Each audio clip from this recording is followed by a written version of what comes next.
Hi, thank you for meeting with me. This is Erika Williams. And she is a registered nurse and she's also a student nurse practitioner.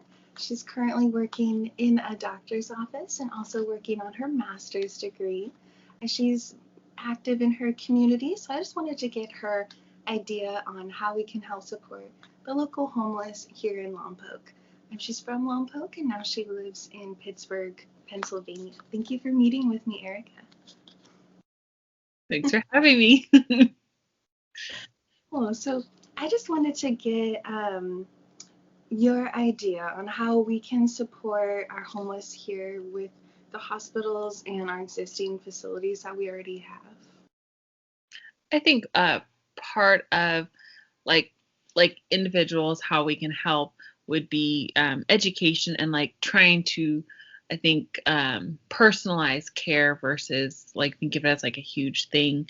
I always feel like education and learning, I think the judgment that comes from, your nurse or your doctor or whoever you come into the hospital, I think hinders a lot of care because people feel judged. They don't want to tell, if they come to the ER and they don't want to exactly say maybe what landed them there, or they avoid going to the ER because they feel like they're going to be judged. I think that's a big hindrance with care. And I think that's more of a personal thing where you can focus on educating your staff and just kind of basically making it more personal. These are humans. This is, it's not like an overnight thing becoming homeless. It's a systemic thing. I think just helping people understand more of situations help. But I also think as a hospital, focusing less on, I just feel like hospitals, they focus so much on a business aspect of healthcare, focusing more on healthcare and helping people versus making money, I think is a big, systemic issue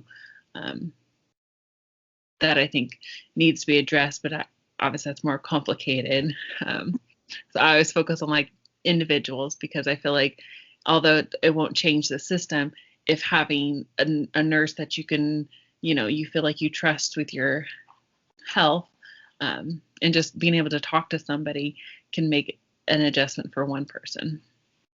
I think that's really important to individualize the care because some of the studies that I've seen for rural homelessness, they actually mention for youth, some of the biggest problems is people aren't accepting of their lifestyles.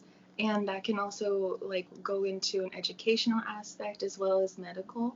And then I think sometimes people will put off seeking care until they actually need to go to the emergency room. Here in Lompoc, we've actually had a lot of more emergency care and violent crimes lately.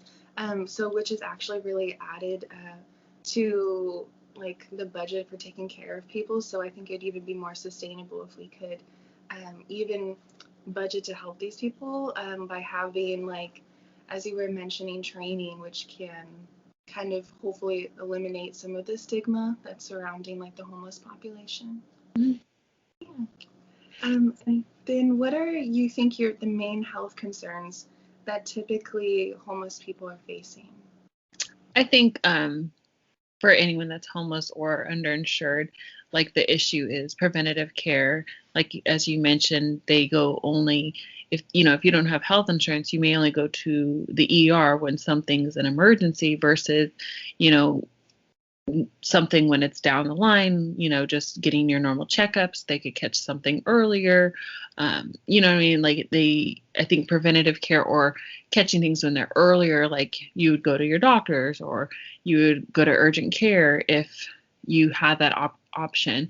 And I feel like that's been proven time and time again that that's the most important thing in healthcare is going to your doctor every year, getting your checkups, getting, on medication or whatever earlier before it gets to the point where you're having a stroke versus just, hypertension.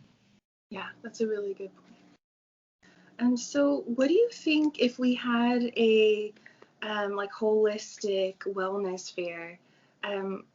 should that be something you think that people would be able to get like their checkups at? Say if we had it twice a year, if say at like the river park, which is right next to the riverbed, so that way it would be bringing in like access to the community and they wouldn't need to travel, as well as like also probably at Hancock.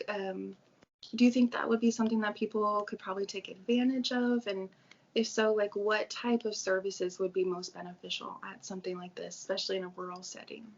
I think that'd be like a really great idea, because I think that would kind of bridge the two things together versus, obviously, you don't need insurance to come there. You don't need, and then I also feel like that kind of environment is less judgmental than going to, say, a doctor's office or going to the hospital. So I feel like it kind of bridges that gap together. And then I also feel like it's probably like more people that are understanding and more educated about homeless as well. So it's kind of like a better face of healthcare. So it kind of, I think, would help the fear of the judgment, as well as kind of, bring it together. And I feel like you could do a physical, you can do basically like what we would do in like a primary care office. The labs would be more challenging because you'd have to send them off and all that stuff. But like you can do like a physical and you could talk to people, because most of the time, if there's something wrong, people are aware, or they say like, I've been having headaches all the time, or I'm nauseous all the time, I have acid reflux. Like I feel like you could get a physical, but you could also talk to people. And for the most part, like what I've learned since I've been working in primary care, is like people, when they come to you, like they have like their complaints. They know, that they are having a lot of nausea. They are having a lot of diarrhea. They know something's wrong, but like they don't have the education to kind of put things together, or they can't, and even like you could do like education about nutrition. You could do education about exercise, which is, pretty much like helps pretty much everything, if nutrition and exercise and water, and you can kind of help in that realm. Yeah, I think nutrition is a really good aspect that like not a lot of people bring up, because especially if you're mainly only going to places that pass out like free services for food, and there's really I think only one or two places in Lompoc that do that, and they probably are not really focusing on like the main health, and they're probably putting like too much fat and sugar, which can add to diabetes. A lot of processed food and a lot of food that's like shelf stable. Um, and so I think that you could, that kind of, thing would be great, because you could kind of entail everything. I think that'd be really important, especially like when you're using EBT, which like I've used EBT before, and I know that like you're really trying to budget. So like what a lot of people do is if they do go to like get food, I think like it's like has to be a fast food place that takes those little EBT places, and not many places do, or you're just trying to really make sure that your money lasts longer. And then another question I have for you is, what is your opinion on should we have like art services and meditation services at these fairs? Because I feel like a lot of times we do sometimes talk about the medical aspect, but we don't really approach people as like a whole person and look at how they also have like their creative needs and like social needs as well. I think that would be also a really good idea, because I think, long term, if you're focusing on like, as I'm transitioning more from like acute care to outpatient care and chronic care, like stress, hypertension, irritable bowel syndrome, they're all depression, they're all, heavily influenced by your stress and by your activities. And I think meditation, art services, those are all excellent outlets and self-care, and they also can decrease your stress. And I think, as we know, that the stress level can affect everything, I think it'd be beneficial. And I think sometimes, I know like me personally, I don't always think of like, oh, let me meditate, but I'm also like stressed out and I'm having chest pain and I'm feeling like, everything's kind of closing in. But then if I do like a meditation, or I just do some breathing exercises, instantly I feel better. And I think that sometimes you just need somebody to educate you about those tools that you can do for yourself and help yourself.